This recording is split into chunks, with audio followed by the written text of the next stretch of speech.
What is up? YouTube. How y'all doing? Yeah. Check it out without a doubt. Hey, it's a hot one. I'm letting y'all know right now, this is going to be a hot one, man. And also, it's a long one. It's long. Oh, my God. This is going to be long. Exposing Clive Davis. The evil monster and grooming behind Diddy. This is part 1? God, to be more careful, baby. Bush. This is it's almost an hour long, man. It's going to be an hour long after Uncle Mike started running his lips. Hey, how y'all doing? Y'all doing all right? Don't forget the stream channel, the Music Recording Network stream. I'm sorry, y'all. I keep Uncle Mike. I'm stressing, y'all. I'm stressing out. I'm nervous, man. I'm getting nervous, man. Anyway, that ain't none of y'all concerned why I'm nervous. Okay. I know y'all praying for me. Shout out to everybody in all my comment section. Shout out to everybody who's helping the channel, man. I appreciate it, man. Give them a thumbs up. Hit that subscribe button. Hit that bell. Let's check it out. C Corporation and the Boss Unit shares his first. If you are not yet a member of the Patreon, link is in the description. Please consider becoming a member, as you will have access to many videos you can. We got a Patreon also, man. I don't be pushing. I don't know how to market and promote and push stuff, but I'm learning. Y'all know Uncle Mike learning, man. There are 3 people that I'd argue played the biggest roles in the rise of P. Diddy early on. A guy by the name of Andre Harrell, who worked at Def Jam and later founded Uptown Records in 1986. This is where Diddy would work for Harrell as an intern all the way to talent director and later VP of AR, where he would discover and help develop Mary J. Blige and Jodeci. I was thinking to myself the other day, Uptown Records started with 5 people. Andre Harrell, I'll Be Sure, Heavy D, and Puffy. Rest in peace. And Kim was the longest working employee because she was there from the very beginning. She was Andre's personal assistant. Kim is dead. Heavy D is dead. Andre Harrell is dead. The only 2 left are Puffy and Al almost died. Isn't that interesting? That is interesting. This is also where Diddy would meet the would-be mother of his children, Kim Porter, who would mysteriously pass away many years later after she separated from Diddy. Uptown is also when where Diddy would face similar accusations of sexual abuse, acts of violence, such as the 1991 Community College of New York celebrity basketball game that led to several people losing their lives that night. In his memoir, Notorious C.O.P., the former head of the NYPD Rap Intelligence Unit, Derek Parker, a COINTELPRO legacy program that grew directly out of Interagency Corporation and the Boss Unit, shares his first introduction to Diddy. Even before the CCNY disaster, well before he was a tabloid fixture, I became aware of Puffy, Sean Combs. He was hard to miss as he galvanized around early 90s hip-hop clubs and up the ladder of the music industry right from the bottom rung. At the time, Puffy was little known outside music biz circles. He wasn't even a performer yet, but a rising A&R executive at Uptown Records who threw crazy, notoriously raucous parties at a Midtown club called Red Zone. I knew about Puffy even then because I'd always kept one foot in the music world. I'd been promoting parties and hitting the clubs, as well as performing and recording demos as an R&B singer. And then Harrell would eventually fire Diddy in 1993, but surprisingly, or not so surprisingly, for reasons completely unrelated to those accusations, but instead due to Harrell feeling that Diddy had become too quote-unquote cocky. And Harrell is also the one responsible for hiring Israeli-American Lear Cohen, who has worked with several prominent figures, including Young Thug, another Masonic puppet we have covered on this channel multiple times. Another major influence or mentor of Diddy's, I would have to say, is Russell Simmons, maybe more so indirectly, who I have loosely covered in the past along with his allegations against him in my Oprah video. Go and check that out when you get a chance. Okay. Simmons is co-founder of Def Jam Records, responsible for hiring Andre Harrell,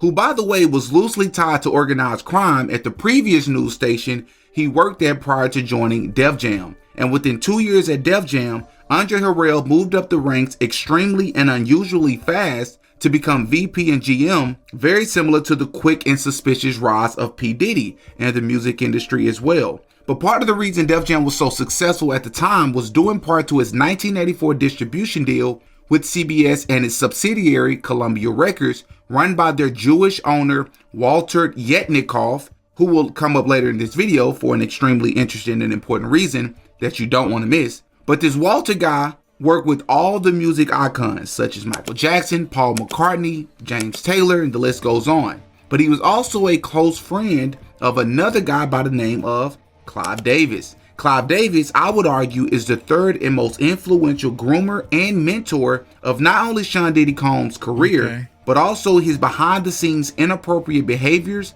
allegations, and tactics. And because of this, Clive Davis will be the sole focus of today's video. In fact, what many people don't know and will learn in this video is that Clive Davis's rise and dominance in the music industry is 100% tied to organized crime and intelligence agencies. And I will prove that in this video. Usually recognized as a pioneer and a legend in the music industry, Clive Davis has also been called an evil master puppeteer, accused of controlling artists' lives, using them until they were no longer any good to him, then disposing of them, and accused of sexually, financially, and psychologically exploiting many people in the music industry. Former CEO of Death Row Suge Knight even claims himself that, quote, Clive Davis, Russell Simmons, and Andre Harrell used alcohol and drugs to compromise Combs' manhood. A man in Clive Davis that waited until his 80s to admit in his memoir, showing the one-eye symbolism on the cover, by the way,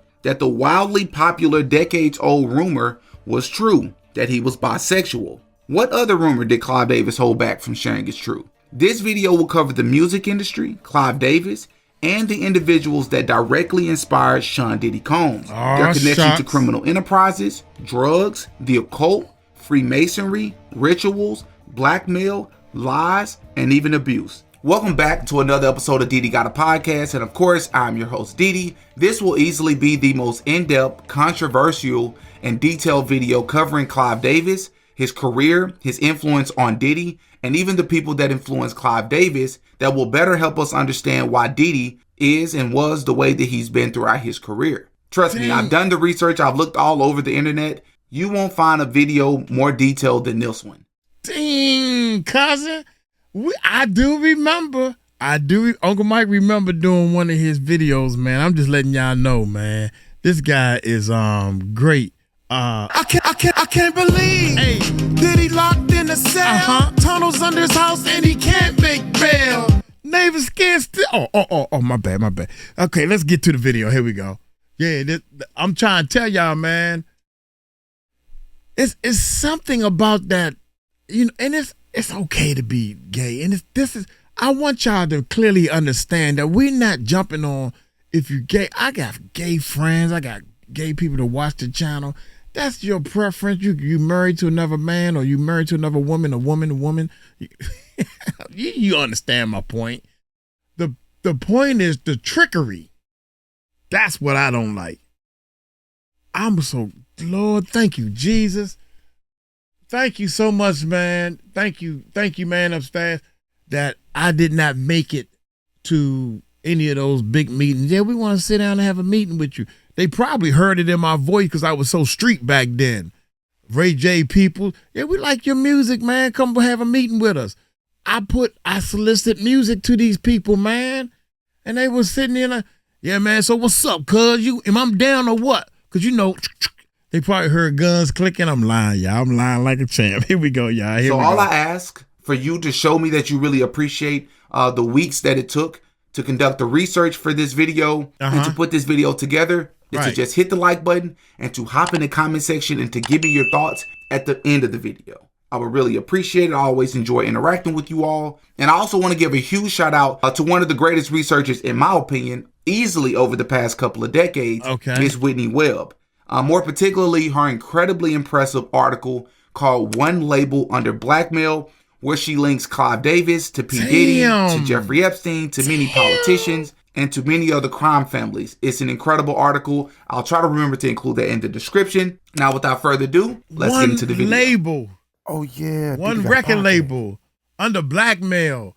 You can't tell me, dude. You can't tell me.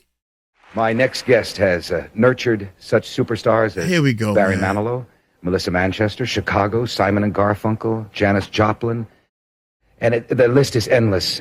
Today he's brought his latest discovery with him, and she is, in 2 words, simply breathtaking.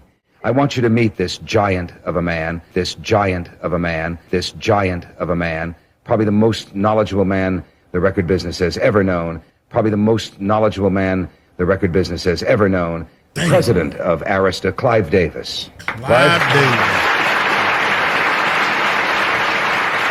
Damn, you snake in the grass, mother. Clive Davis was born on April 4th, 1932 in Brooklyn, New York City to Jewish parents Herman and Florence Davis. So to be clear, Clive Davis is listed as both Jewish and from European Ashkenazi descent. His father was an electrician and salesman. Davis was raised in Crowns Heights, Brooklyn, and attended Erasmus Hall High School. His mother died at the age of 47, and his father died the following year when Davis was still a teenager. Clive Davis then moved in with his married sister who lived in Bayside, Queens. Then Davis attended New York University College of Arts and Science, where he graduated magna cum laude with a degree in political science and Phi Beta Kappa in 1953. He received a full scholarship to Columbia Law School, where he was a member of the Board of Student Advisors and graduated in 1956. The Phi Beta Kappa Society is the oldest academic honor society in the United States. It was founded in 1776 at the College of William and Mary in Virginia.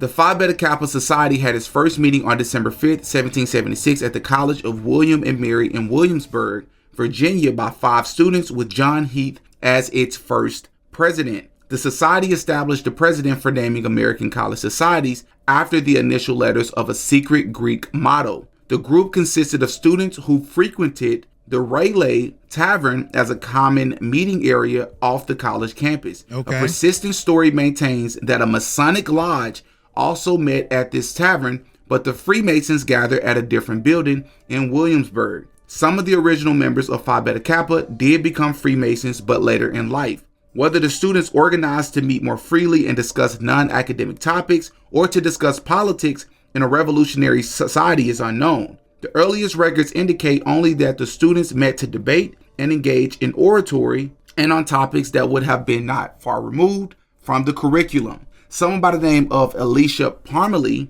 an alumnus of Yale College and Harvard College, passed through Williamsburg and took charters from the Phi Beta Kappa to establish branches of the society at these schools. A second chapter was founded at Yale College in late 1780, a third at Harvard College in 1781, and a fourth at Dartmouth College in 1787. Phi Beta Kappa was a secret society to protect its members and to instill a sense of solidarity. The new society was given the motto that translates in English to mean love of learning is the God of life. Greek was chosen because it was the language of science in Roman times. So Phi Beta Kappa member Clive Davis will go on to practice law in a small firm in New York, then moved on to the firm of Rosenman and Collin, LLP 2 years later, where partner Ralph Collin had CBS as a client. Rosenman and Collin just so happened to represent 2 offshore banks owned by someone named Bruce Rappaport, which makes me wonder if he's related to the comedian and actor Michael Rappaport, but that's neither here nor there, which reportedly acted as a holding sites for money linked to various illegal enterprises, including drug trafficking. According to One Nation Under Blackmail, which will be linked in the description, Rappaport maintained strong connections with the CIA, most notably through his friendship with William Casey, as well as ties to Israeli intelligence and organized crime circles. He was especially linked to criminal networks involving Simeon Mogilevich, a major Eastern Europe crime figure who later formed a business partnership in the late 1980s with the one and only Mossad agent Robert Maxwell, who, for those of you who don't know, is the father of Ghislaine Maxwell, Jeffrey Epstein's right-hand accomplice. Davis was subsequently hired by a former colleague at the firm, Harvey Sheen, to become assistant counsel of CBS subsidiary Columbia Records at the young age of 28, and then general counsel the following year. Harvey Lester Sheen was also Jewish of European Ashkenazi descent that came from a Jewish immigrant family background in New York. And then Harvey Sheen was actually the protege of someone called William Paley, who is the son of Ukrainian Jewish immigrants, known as the quote-unquote father of modern broadcasting. During World War II, Paley served in the Office of War Information and became chief of radio of the U.S. military Psychological Warfare Division. Paley also had a very close relationship with the wealthy descendants of the Rockefeller dynasty, David and Nelson, as well as others close to the Rockefellers, such as former Secretary of State Henry Kissinger. As part of a reorganization of Columbia Records Group President Goddard Leberson, a white guy born in 1911 in England to Russian Jewish immigrant parents, appointed Davis as administrative vice president and general manager in 1965. And this guy Goddard is actually known as a pioneer for expanding the label's influence and creating a corporate culture where Jewish lawyers and executives could rise in the music industry. In 1966, CBS formed the Columbia CBS Group, which reorganized CBS's recorded music operations into CBS Records, with Clive Davis heading the new unit. In 1967, Clive Davis would take an interest in the newest generation of folk rock and rock and roll. In June of 1967, Davis attended the Monterey Pop Festival after his friends and business associate Lou Adler convinced him. Lou Adler was a Jewish-American record and film producer and the co-owner of Roxy Theater in West Hollywood, California, and worked with several musical legends, including Sam Cooke, the legendary soul artist, but also the alleged quote-unquote pansexual, as it states in his 2005 biography, Dream Boogie, The Triumph of Sam Cooke, that he, quote, had an appeal for both sexes, generating a pansexual hysteria. Well, attending this concert would actually lead to Clive Davis signing Janis Joplin. You know, the same Janis Joplin that Clive Davis will later admit offered him sexual favors to be able to move up in the music industry, and he claimed to have declined these sexual favors. This also would lead to him signing Pink Floyd, Bob Dylan, and even legendary groups such as Aerosmith and Earth, Wind & Fire to Columbia Records in 1972.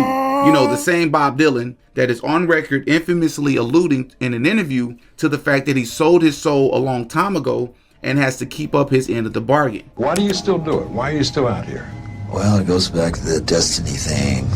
I made a bargain with it, a long time ago, and I'm holding up my end.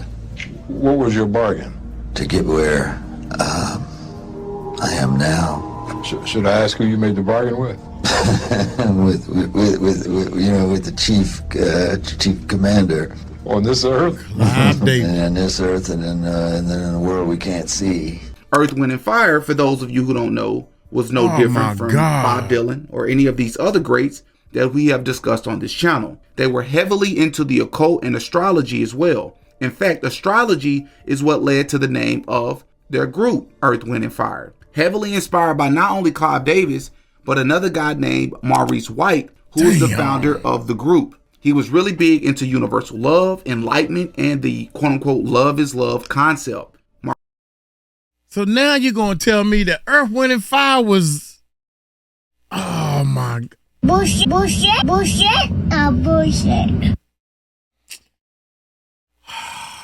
God, I don't put it past nobody no more. I'm not putting that part past them.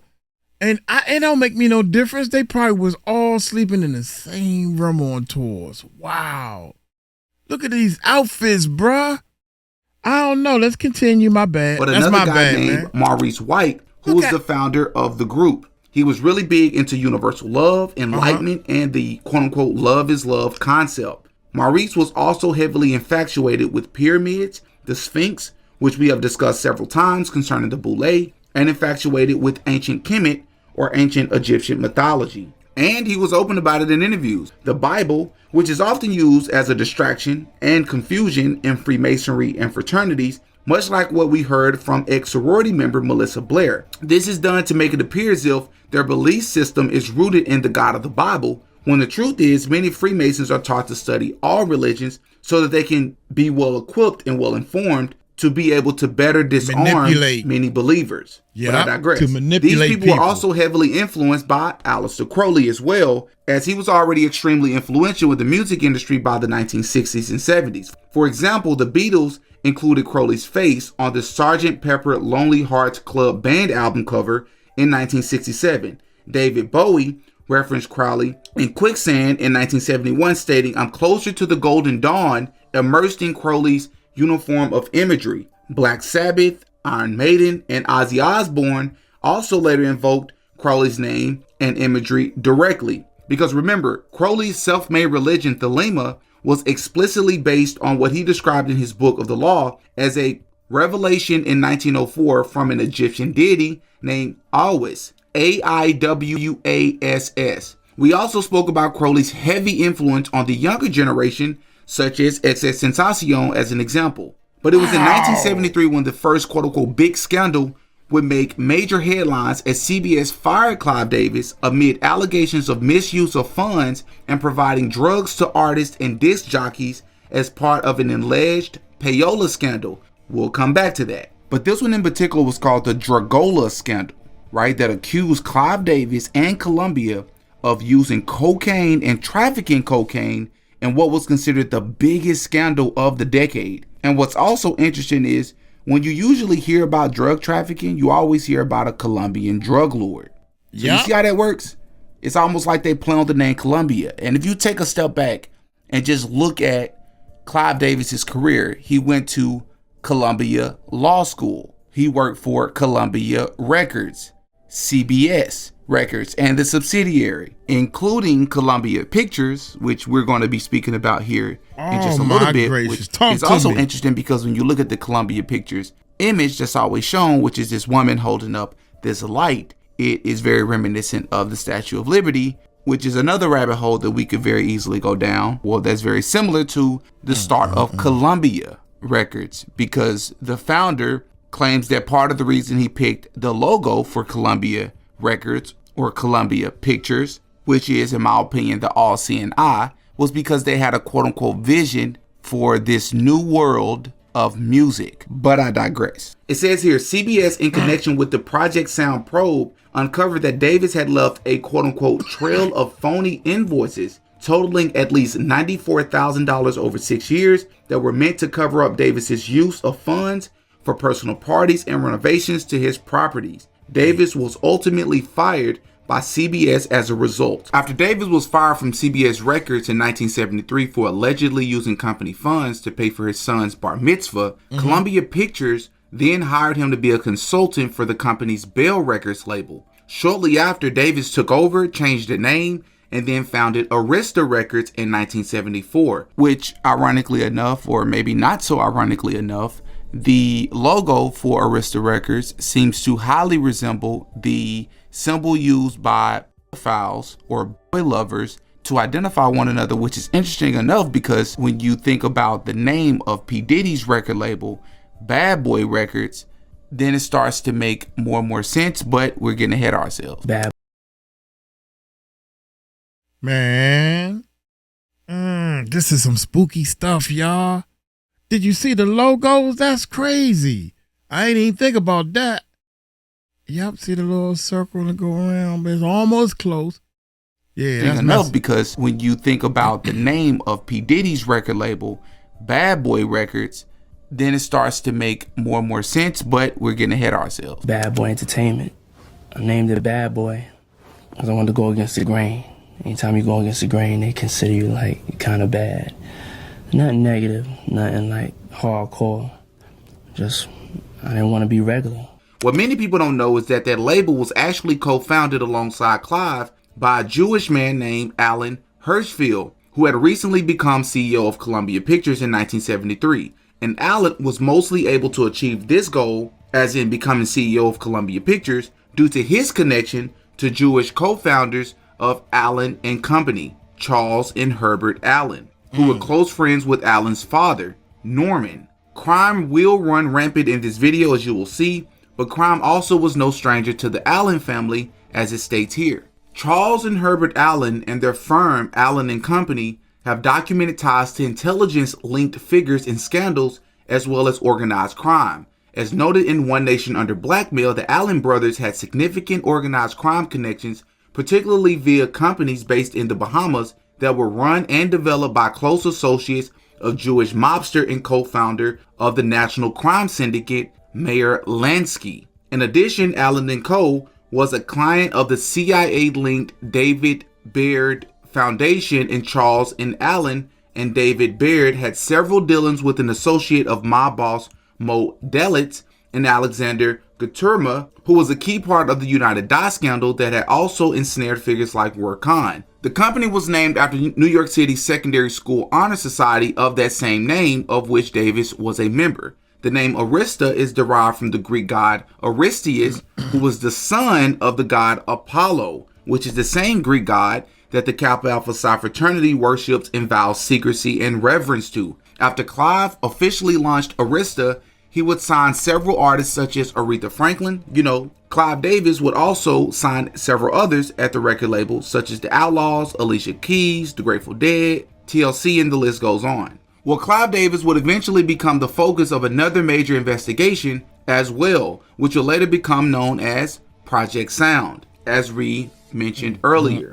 As it states here, allegations began to surface in the press that CBS Records had bribed black radio stations and done business with an organized crime figure. The scandal ultimately led to Clive Davis's decision to make a deal in 1971 with two record producers tied to Motown Records, Kenny Gamble and Leon Huff. Davis had sought out Gamble and Huff due to a desire to quote-unquote conquer the R&B charts. As part of the negotiations, Davis allowed Gamble's and Huff's company to promote the music that, per the deal, was produced and distributed by CBS. CBS was implicated in the arrangement through David Winshaw, Clive Davis's closest aide at CBS. Press reports soon stated that CBS Music subsidiaries were being investigated for bribing radio stations not just with money, but also drugs and sex in order to quote-unquote increase use of its products on black-oriented radio stations. And just to go a little bit deeper, for those of you that don't know, what was payola in a more broader sense? Alright, so payola was, or still is, depending on who you ask, the illegal practice of record labels or their intermediaries paying radio stations or DJs to play certain songs, making them seem more popular than they actually were. And it had been a problem in the 1950s and resurfaced again in the late 1970s and 1980s in a more sophisticated form. In the 1980s, instead of directly bribing DJs, record labels would pay enormous sums to independent music promoters known collectively as the quote-unquote network. These promoters were essentially gatekeepers between record labels and radio stations, and the labels funneled money to them, sometimes millions per year. In exchange, the network made sure that radio programmers would show favoritism and give special airplay to their artists. And so earlier I mentioned the Jewish owner of Columbia Records at the time, someone by the name of Walter Yetnikoff, right? Well, he was also heavily implicated in the payola scandals as well that was taking place in the 1980s, right? So the way it worked was CBS Records, which was once again ran by Walter Yetnikoff, was one of the biggest clients of the quote-unquote network. Labels often didn't question how the promoters got the results. They just paid the fees, right? And so what critics will later say, more specifically congressional investigators, argued that the network operated like a mob-style protection racket. If labels didn't pay the quote-unquote indies, their songs might not get played. Paying up ensured radio spins and chart success. So by the mid-1980s, the FBI and the Justice Department began investigating, suspecting ties between the network and organized crime. And so in 1986, the New York Times and other outlets exposed that the quote-unquote independent promotion system had become a shadow industry worth $80 to $100 million annually. CBS Records, along with Warner, RCA, and other majors, were implicated as heavy users of this system. And Walter Yetnikoff took deliberate measures to preserve the payola system that dominated the industry at the time. In 1983, he dismissed his deputy president, Dick Asher, and according to UPI, intervened to halt an inquiry by the Recording Industry Association of America. By 1986, oversight of CBS Records had transitioned to Jewish businessman Lawrence Tisch, appointed by the quote-unquote father of modern broadcasting, William Paley. And so Lawrence Tisch, the Jewish billionaire, head of Lowe's Corporation, whose family is also known for their Jewish philanthropic work and even supporting major institutions like NYU, which is very similar to how Jeffrey Epstein randomly gave money to colleges as well, including a $6.5 million gift, quote unquote gift, to Harvard University in between 1998 and 2007. Well, Tish was also a founding member of the Mega Group, organized by Jewish businessman Leslie Wexner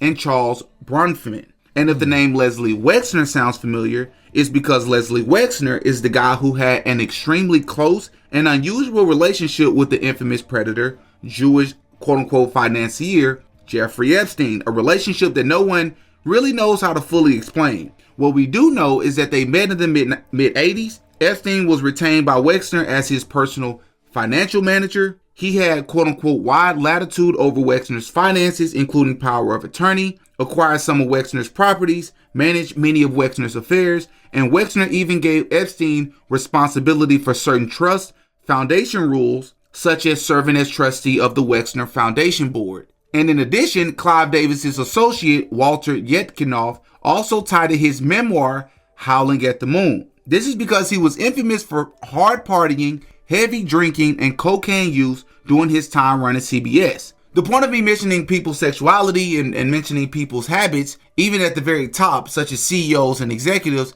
is to show you that this is not just running rampant with artists and producers, that this is a culture that is literally culminated and created by the CEOs and the execs. So this memoir, Howling at the Moon, was supposed to capture, right, this so-called untamed, almost animalistic side of Walter's lifestyle. Also, as many of you would know, if you followed the channel long enough, Aleister Crowley was huge into moon magic, as he believed the moon to be one of the quote-unquote planetary powers of correspondences that were part of a system of magical imagery and functions to help someone discover their quote-unquote true real. Like Walter mushrooms. Yetnikov titled his book Howling at the Moon because he believed in moon magic as well. He believed that the moon symbolized something greater than himself. And if you've seen my Michael Jackson video, we've covered MJ's obsession with Aleister Crowley and the moon, from his album covers, his attire, 777, and even the quote-unquote moonwalk.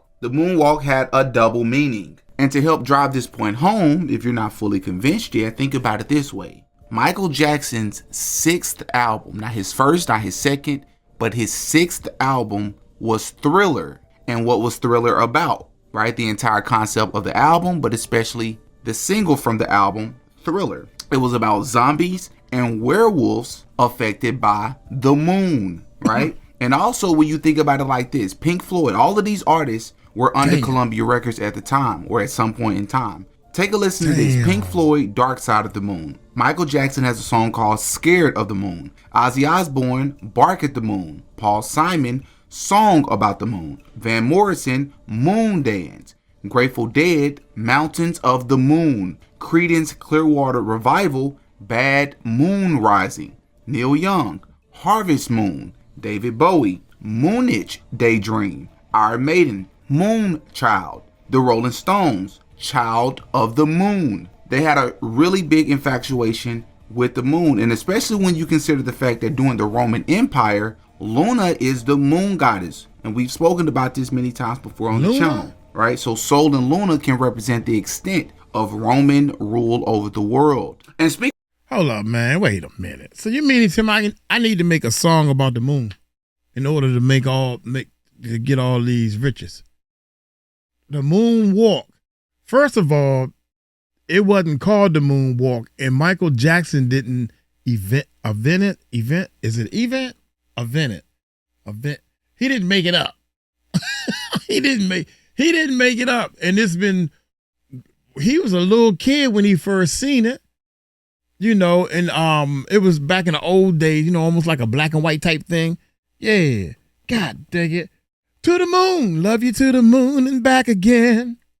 Around the world and back again. Luna is the moon goddess, and we've spoken about this many times before on the channel, right? So Sol and Luna can represent the extent of Roman rule over the world. And speaking of MJ, I want to remind everybody of something. During MJ's time alive, MJ had a list of people on something that he called his quote-unquote enemy list, and I think it's a very interesting list of people, right? One of them was a guy by the name of Rabbi Shmuley, who, ironically enough, is the same man that debated Candace Owens and has a business selling sex toys with his own daughter. right? Which is not weird at all, right? Another person on this list is the Jewish psychic Uri Geller. Another person is popular Jewish civil rights attorney Gloria Allred. Another one is Irish-American Tom Sneddon, who is a district attorney. Another person is former CEO of Sony Entertainment, Jewish man Tommy Mottola. And then you have Latino-American Janet Arvizo, who was the mother of one of Jackson's accusers. I just thought that was very interesting. And in 1983,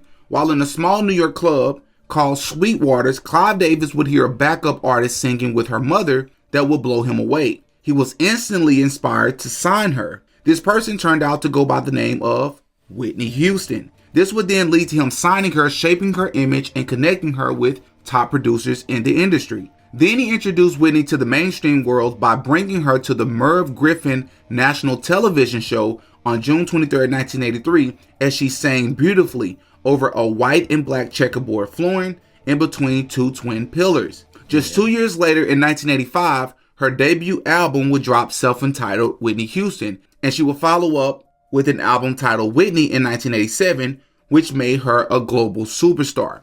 Clive and Whitney would go on to produce 11 #1 albums in a row between 1985 and 1998. During that legendary run, Whitney Houston would meet and marry Bobby Brown, who I believe was under the programming, by the way, in 1992. And this is really when the drug use heavily increased, reportedly cocaine and marijuana being the drugs of choice. This just so happened to be the same year she starred in her biggest film. I think Clive Davis, now because he just said it using his words. He just said that Clive and all them other big heads, they was into the C word, Coca-Cola, Pepsi.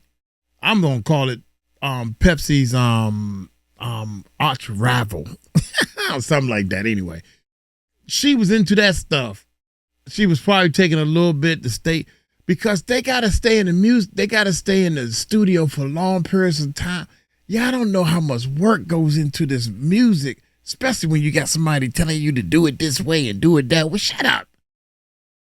I just got myself in here, man, so I can get it done a little more faster. And this is really when the drug use heavily increased, reportedly cocaine and marijuana being the drugs of choice. This just so happened to be the same year she starred in her biggest film, The Bodyguard, with the hit song I Will Always Love You, which is a film many people don't know Clive Davis also helped produce. So the rumors of him controlling every facet of his artist's image and career seem more and more credible the more we look into these artists' careers. Which is a rumor, by the way, Clive actually addressed once, being quoted stating, "I wouldn't use the word control. If the artist writes, you wait until the album is delivered," someone like Alicia Keys. But when an artist does not write, an Aretha Franklin, a Whitney Houston, or a Dionne Warwick, they asked me to produce their album, to be the one going to all the writers and publishers, sifting through all the material for them. So there you're collaborating in a more personalized manner. So I don't know why you're using the word quote-unquote control. However, by 1997, Whitney's career and life really began to decelerate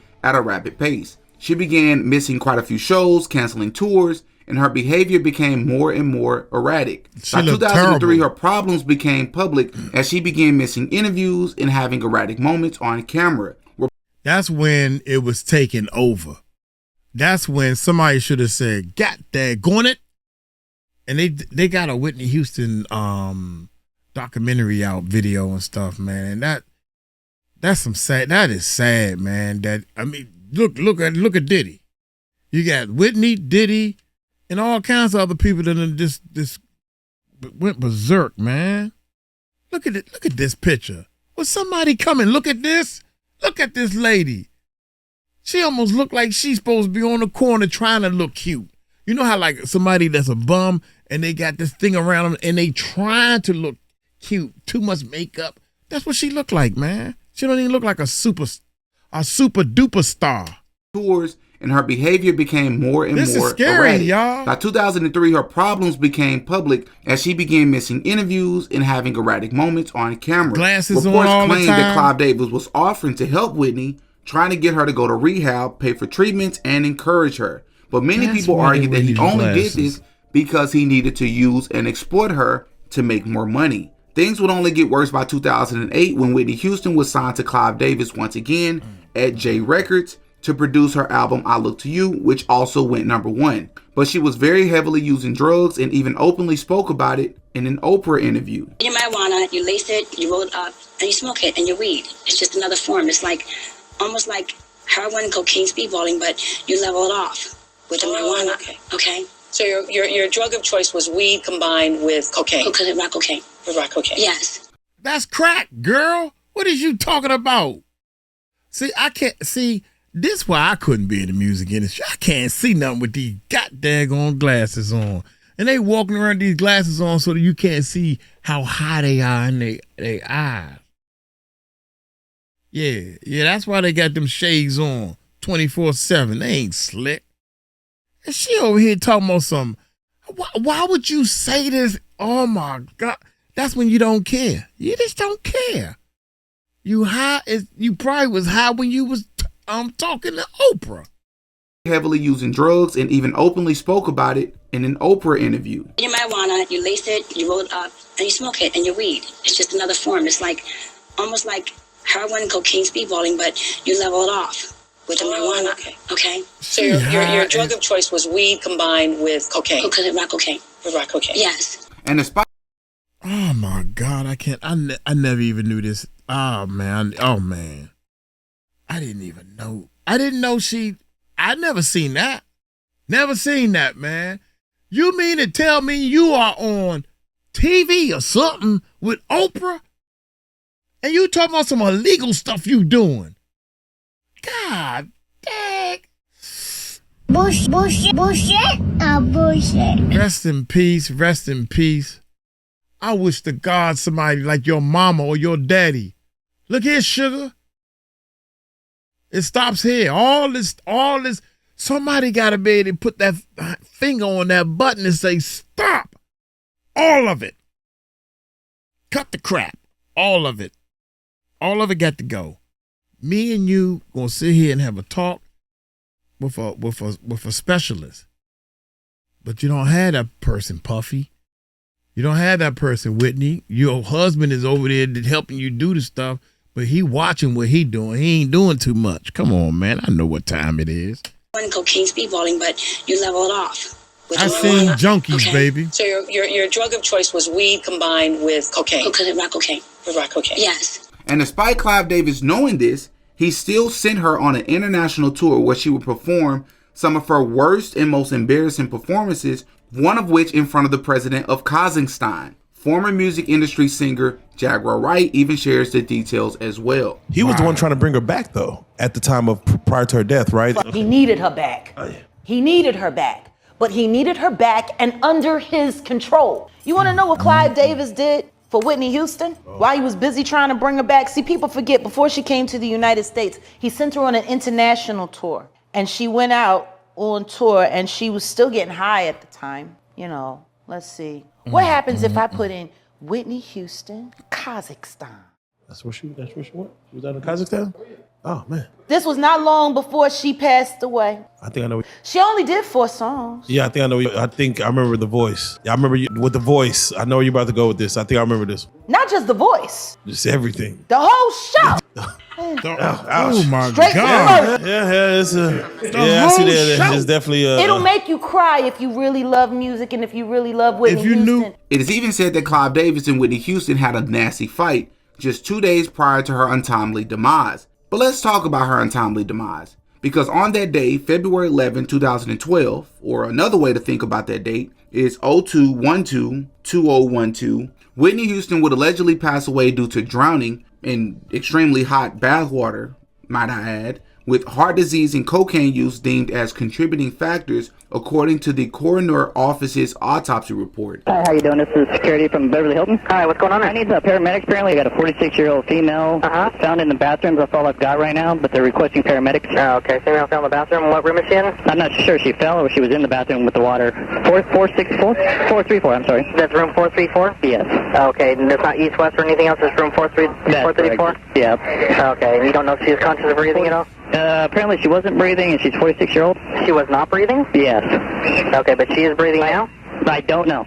However, it was also reported by a private investigator that her body was actually badly beaten which is inconsistent with the quote-unquote accident narrative. This private investigator also reported that he had evidence to suggest that there were 2 drug dealers that killed Whitney Houston. On this day, she was found unconscious at 3:55 p.m. in suite number 434, submerged in a bathtub at the Beverly Hilton Hotel, which just so happened to coincide with the 2012 Grammy Awards, which took place the same exact day. In fact, the pre-Grammy party, hosted by none other than Clive Davis, continued as scheduled despite everyone in attendance, including Clive, knowing that Whitney's deceased body was laying just above them as they partied.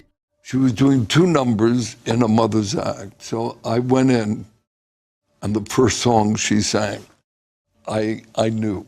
Just a revelation. So she lit up your life. She lit up my life. She lit up the room. I knew that I had to sign her. I was there that historic night, that party that you throw every year, and the tragic day that she died. That there were many. Why did you let the party go on? Of course, this is a personal thing. But the Grammys were the next night. You don't cancel. You turn an evening into a tribute. You did a magnificent evening. Into... Did you give a thought to canceling? Never. You never thought? Never. Did you ever think... And the family did not want me to give a thought. Didn't? No. Strong feelings about that. I, too, was an addict. I know. Who's that? If That's I Shaka Khan. were on a set of a movie, even now, I recovered for 7 years. We'd have made, if I was coming to a city like LA, we'd have made specific plans that I come in night before or day of performance. Mm-hmm. Especially if you've gone into proper treatment and gotten your situation handled. Yeah, that was the first big mistake. For her to come in an entire week before her performance at the party. Mm-hmm. I'd have never done that. I was just shocked that it was happening. I was seeing all these pictures of her apparently falling out of clubs and covered in whether it was blood or wine, but certainly the fact that she was drinking in public in these clubs in Hollywood seemed to me a potential recipe for disaster. It was. It absolutely was. And I stand by that. I stand on that. I stand on that. Whoever flew her out to perform at that party should have provided someone to be there to somehow just keep the riffraff out of the situation. Just keep some of the dangerous people away. Was she very vulnerable, do you think, Whitney, yes. even to the end, to that kind of situation? Absolutely. I'm very vulnerable. I will never do cocaine again. I know that.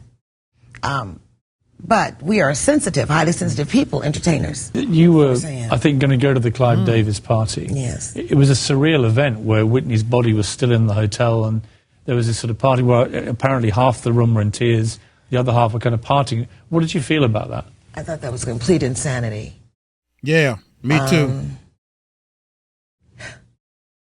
And knowing Whitney, I don't believe that she would have said, the show must go on. She was the kind of woman that was stop everything. I'm not going to be there. I don't know what could motivate a person to have a party in a building where the person whose life he had influenced so enormously and whose life had been affected by her. So they were like, I don't understand how that party went on. I had Clive Davis by pure chance in here on Friday night with Jennifer Hudson, and he obviously worshipped Whitney, and I think he must have gone through agony when he heard this news, knowing it was 2 or 3 hours till this event. Right. And I think he took the decision to turn it into a tribute to her. And I understand that. I mean, he obviously was wrestling with the right thing to do. That would have been right if it really was a true tribute, and a true tribute, might have been a more honest tribute in my opinion, would have been maybe call everybody together, let's say a prayer, and let's eat dinner and go home. One could argue that this was a form of an energy harvesting ritual. Remember, the Grammys is usually some sort of public ritual taking place for the masses, as we have covered Sam Smith in the past, Madonna's performance, the 2017 Beyonce performance, and the list goes on. There have also been rumors over the years that Ray J, whom Whitney was allegedly romantically involved with at the time, despite their huge age difference, and even though I have good reason to believe that they actually weren't dating, but it was a different type of relationship that we're about to speak about in a moment. It's been alleged that he was actually present at the hotel when everything happened. Now, I do want to state for the record that he's come out multiple times and denied this and claimed that he was actually in a completely different state at a show. I barely speak on Whitney. She's Whitney Houston. Yes. Number one, you mentioned murder. If you look on all my comments, yes, every time I go live, anything, you kill Whitney. Okay. That happens in spam. Now speak your truth on that. Here's the truth. I love Whitney. I was with Whitney every day. She was one of the most important people to me. So y'all had a real relationship? 1,000%, bro. The real emotions? Bro, that was my people, bro. We was gonna make it official the night she passed, bro. We didn't get a chance to, and I was on my way back and just never saw her again, bro. Niggas is saying that I was in the room when she died. Bro, that's the biggest cap I've ever heard. I've heard it since the beginning. I wasn't even there. I was nowhere around. That's why. Where were you? I was in San Diego doing a show. Okay. Oh, come on, dude. You know good and well you was under that coat. You had one of your bodyguards holding you under that coat, leaving the hotel room. Why you leaving the hotel room so fast? Because you are the one that served her. Come on, man. Everybody knows that. That's clear as day. You just like Jay-Z gonna say you was one place and on you. Now I was on the other side of the country. That's the biggest cap I've ever heard. I've heard it since the beginning. I wasn't even there. I was nowhere around. Where were you? I was in San Diego doing a show. Okay. When I got back to the hotel, they did not let me up until everything was cleared and it was just the family. That's when I was able to go upstairs and see the family. This is you talking like late at night. When I pull up, I got my shoes. I'm ready to go to the event. I just talked to her on the phone. She's not there no more. It's over. Like, and Ray, who is her bodyguard, he found her. And he called me. CNN says Ray J found her. And then 10 minutes later, like, oh no, Ray, her bodyguard. That's 10 minutes later, bro. You get what I'm saying? But so, there's a innocence with jumping to conclusion, and you can kind of see why. Obviously, there's similarities in names, but that was not you. I was nowhere to be found. Right. And I hate talking about it because I got so much love for her. I've never seen her in that state. Yeah. They never. So to make me that person when I wasn't even there, and then to put murderer on top of that. Did you guys do drugs? I've never done one drug with Whitney. And then when niggas ask me, did Whitney do drugs? I mean, you don't gotta, there's certain things you can ask me. And I never ever lied in my life. Bullshit or bullshit? Me, and I'll tell you about me. But you don't gotta ask the other question because you already know, like, it's Whitney. Everybody knows certain answers. After that shit happened, I tried hard drugs for the first time after this happened because I was just like, I didn't know what was going on, bro. I was totally like. Did you ever witness her doing drugs? Whitney? Yes. I don't. Nah. That's how you know somebody lying. Who you think we talking about, boy? Nah, the elephant lady. Have you ever witnessed her doing drugs? Who, Whitney? Why I think of a lie, of how to present you with this lie. Set up. After this happened, because I was just like, I didn't know what was going on, bro. I was totally like. Did you ever witness her doing drugs? Whitney? Yes. I don't want to talk about that because then it's like, put it like this. That's a yes. I'm way younger, bro. Mm-hmm. That's a yes. She's in control, bro. She's Whitney. She's a boss.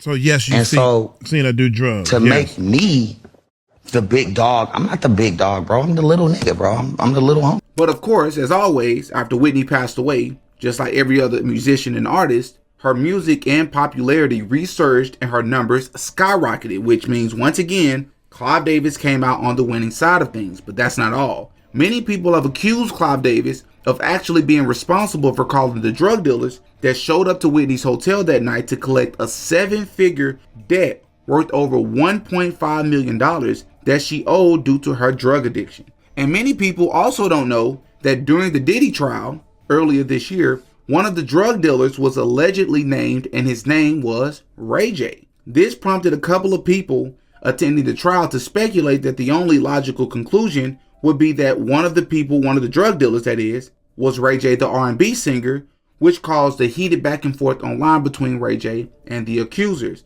Ray J was brought up in court today. They told Vanna, drug dealer Ray J, and she said, I don't know if that's his name. It sounds like that singer, but I don't think it's him. Yeah, when I heard that, as a matter of fact, I think everybody gasped. We gasped. That's Donut. Donut. His name is Donut. I was calling him Donut right to his face. Calling him Donut. I thought that was his name. My bad, Donut.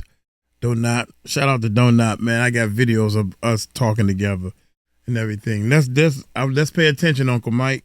God damn, here we go. And many people also don't know that during the Diddy trial earlier this year, one of the drug dealers was allegedly named, and his name was Ray J. This prompted a couple of people attending the trial to speculate that the only logical conclusion would be that one of the drug dealers that is, was Ray J, the R&B singer, which caused a heated back and forth online between Ray J and the accusers. Ray J was brought up in court today. They told Vanna, drug dealer Ray J, and she said, I don't know if that's his name.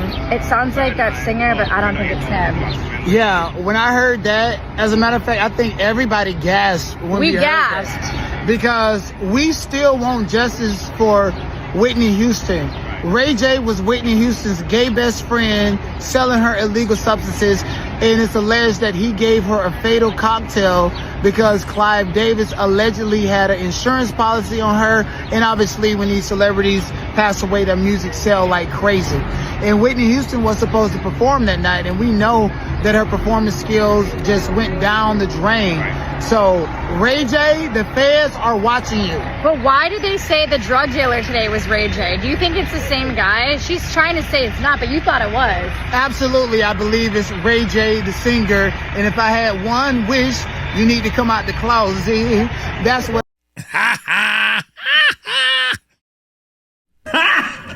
Got him! Got him! Oh my God! You need to come out the closet. Whoa! You know good and well you've been sleeping around for money. You better come out the closet. There go another one. Every time I look, it's another check mark. I'm over here. Yeah. Nah, homie. What other Ray J y'all know? That's close to Diddy. Uncle Ray J is what the kids called him. I call you back. Go ahead and think of another Ray J. The one that got the sister that don't like him no more. He won't answer that question either. Some things he get real with and he don't touch. Here we go. But I wish, and I do believe it was that Ray J. What other person in Hollywood has the name Ray J? Nobody. It was him. You've been pushing the opioids and stuff over there in California. You got Whitney Houston unalive because you knew she was susceptible to it, and he pushed that off on Cassie. I'm willing to bet that Diddy didn't get Cassie hooked. It was Ray J. It also doesn't help Ray J's case when you consider the fact that shortly before Whitney's death, she will be seen on camera crashing in an interview with Clive Davis and the R&B artist Brandy, who is the sister of Ray J, and Whitney can be seen slipping Brandy a note that many people saw as Whitney's attempt to cry out for help and inform Brandy that Whitney's life was in danger, and possibly by one or two individuals that Brandy knew. And many people believe because Brandy actually knew about this and she was possibly even related to a person that played a role, she remained silent. I also would like to note that it appears from this clip that Whitney kissed Clive Davis on the lips, which is extremely uncomfortable to watch and weird. And it only gets stranger once you realize that the same day that Whitney Houston lost her life just so happened to be Brandy's birthday.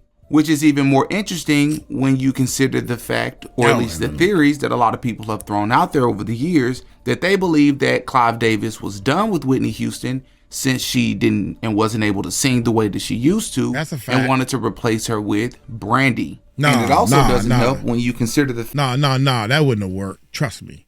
Trust somebody who knows music. Brandy is funky. She ain't gonna get up there and that's not Brandy. I mean, I'm not saying she can't sing. I'm not saying that.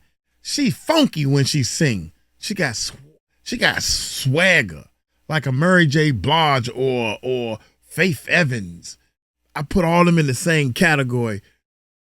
Whitney is more like a Patti LaBelle, Dionne Warwick. I mean, Gladys Knight. They are big, like a opera, almost like a R&B hip hop opera. No, that wouldn't have worked. That's a lie. That ain't gonna work. But one thing I do know is I forgot all about that. She handed Brandy a note, and I didn't tie Brandy, which is Ray J's sister. That's why she handed Brandy the note. Get this to your brother. Tell him to stop giving me them drugs because they trying to kill me. Help hide me.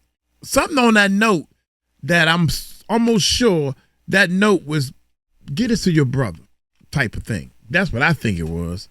Yeah. And that's why Clyde ain't say, what she give you? I want to know what she get. Because Clyde know, this is about her getting some more drugs. God, dog, I missed that one, y'all. My bad. That's my bad. Done with Whitney Houston since she didn't and wasn't able to sing the way that she used to, and wanted to replace her with Brandy. Nope. And it also doesn't help when you consider the fact that Ray J seen a surge in his career after Miss Whitney Houston passed away. Right? Later in 2012, he would guest appear as a recurring character on The Ricky Smiley Show, and he also co-hosted the reunion special in 2012 of the Bad Girls Club Las Vegas reunion. And then in 2013, he hosted the Bad Girls All-Star Battle. And then in 2014, he was on Love and Hip Hop Hollywood. And it's Grammy time. And her and Clive had a fight 2 days before. Lord have mercy. And from what I was told, Bobby Christina was present for some of that fight.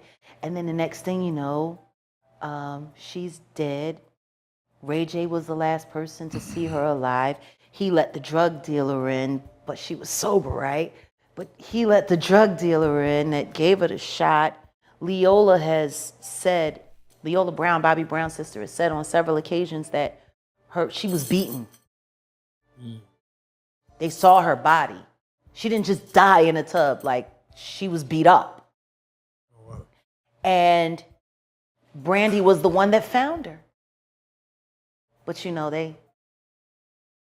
they pledge allegiance to Clive too. Jeez. Well, Ray J was kind of down on his luck because the whole that happened, and then, Whitney was dead and he was using her, as he's said himself, for clout, and then all of a sudden he got Love and Hip Hop LA after Whitney died.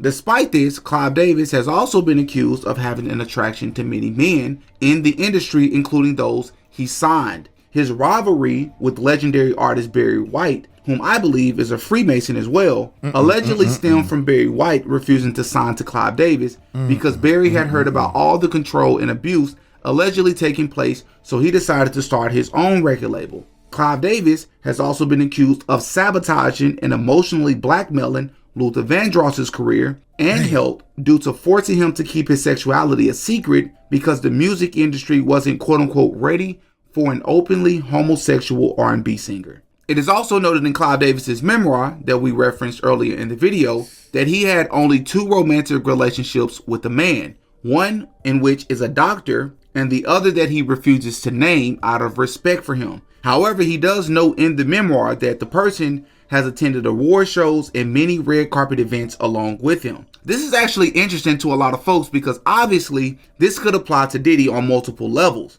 Clive does a great job in his memoir of not even naming the profession of the person, which also adds to the speculation, as he knows that by simply listing him as a CEO or a rapper or a producer, then it could expose the person's identity. This speculation seems more possible when you learn that Clive has also been accused, most notoriously, of being the person that groomed P. Diddy back in 1994, which led to Diddy rising in the music industry so fast, but also into adopting predatory tactics that Diddy would later allegedly use on others as well. Rumor has it, allegedly, Diddy got on his knees for Clive Davis in 1994, and that's how Bad Boy Records came about. And that is where we're going to end this video and pick up in part 2, where we're going to talk about Clive and Diddy's relationship on a more personal level, on a more detailed level, talk about Clive's influence and how it showed in Diddy's behaviors and accusations, along better explaining the allegations that Diddy has been facing over the past few decades, right? Once again, hop in the comment section, give me your thoughts. Give me your thoughts. Hey, I'm trying to tell y'all, man, there's something, we already know that there's something fishy going on. We know that. And we ain't talking about no because of, yeah, we can talk about it. Fishy. Something real fishy going on. There's something real shitty going on also. I don't want to say the word. Oh my God, Diddy. Clive pissed off at you. I'm going to tell you that. Out of 30 years of keeping your mouth shut, now you're going to sit here and do the Clive Davis. I'm surprised that Clive didn't have Diddy off. Clive probably on the side of the liquor people, man. Clyde is on the side of the liquor people. He probably called him up. You know we about to get your boy. Yeah, I know, because he is messing up. He tried to sue us. I tried to tell him don't sue y'all. Diddy, this is not about, but he wouldn't listen to me. So you gotta go. No, we're not going. Clyde, because of Clyde, they probably didn't even offer him. Look here, man. That's my buddy, man. Do me a favor. Don't offer him. Yeah, don't offer. Just have him. Tell you what, let's punish him and have him locked up. Have your people call my people. We just gonna have him locked up for a little while. Yeah, you know he been doing everything I told him to do. So he got plenty of tapes. Call your people in the feds and tell them to raid the houses, and you're gonna have enough evidence to punish him a little bit. But let's scam first, and let's go for Rico first and scam a little bit. But oh yeah, I don't care what you say, Clyde. He gonna do some time. Believe you me. I want him to do time for what he did to us. And that's what happened. That's exactly what happened. And then Clyde said, wait a minute, before he hung up, Clyde said, very well. That's how mob bosses operate. That's how they operate. It's all in the movies. Just go watch the movies. Scarface and all them. Didn't I tell you don't? I told you long time ago, you little monkey, don't fuck with me. Huh? You want to go to war? You want to go to war? We can go to war. I don't want to drop my phone. Huh? That's how Scarface. Everybody sings Scarface. Hey, look here, I'm going to get on up out of here. I did good today. I had one half a sandwich, drunk a bunch of water and everything. I'm getting dizzy and I'm seeing spots because I'm hungry than a son of a gun. And it is 9 o'clock at night. Shouldn't eat that late though. But hey, I ain't had nothing to eat all day. I had little snacks all day. Exercise and losing weight, baby. Y'all take it light, take it slow. Part 2 coming. Y'all tell him Uncle Mike told you so. Peace out.